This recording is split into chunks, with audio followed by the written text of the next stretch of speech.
Most people don't realize that we are born talkers and we are born listeners, but none of us are born readers. Reading is something you have to rewire your brain to do.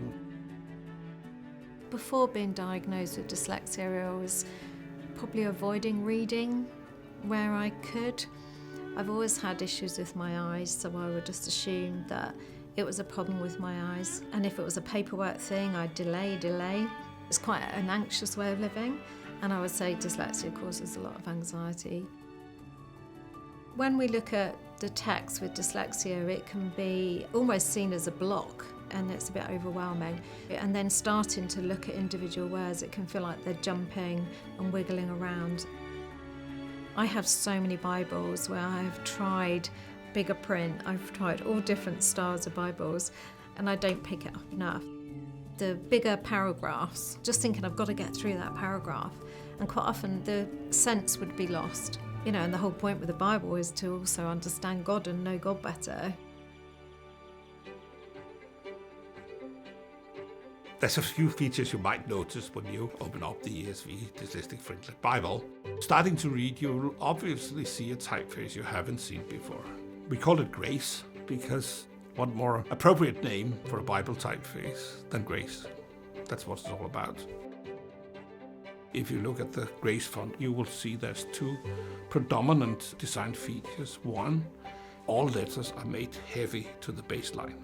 Why is that? It's because some dyslexic readers see letters like bouncing balloons, and that doesn't help the readability.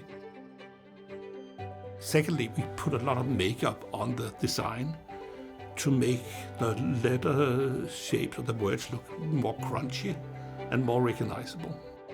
The B and P looks very different, the M and N looks very different. The Grace font is great, it grounds it, and it's really good for me. I currently use it on my computer, and my efficiency, my time, my accuracy, it's just flowing, and I think it's how it should have been in the first place. But I'm only now going, gosh, everything is so much quicker and easier. Combined with the typeface design, that's the layout principles. Every time there's a paragraph that runs longer than 11 lines, we find a full stop in the middle of the paragraph, and we insert a blank line. All readers will find it easier to read the next paragraph. So you take that one, you'll take the next one, you'll take the next one. It also includes, as the first book I know of, the 10 folios, 10 specific colors that are proven to help you have a more easy read. Some people experience a typeface on a white page would create a flicker. Other people might see letters with a little bit of glowing, which also hinder the reading. The colors of the folios help you diminish that or even make it completely disappear. This is special, and hopefully it helps people that otherwise struggle with reading the Bible.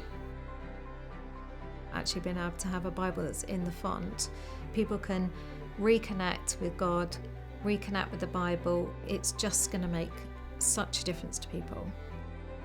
Working with Klaus over the last 5 years, I wouldn't have imagined it would get to this point where we're doing a Bible. So it's gone far and beyond what I'd ever imagined. So it's going to be really good to see what God does with it. Developing a Bible typeface is complicated. Developing a typeface that has a special task to be more readable for dyslexic is 3 times as complicated. So why bother? And that's easy. We tried to convey the content of the Bible in the best possible way.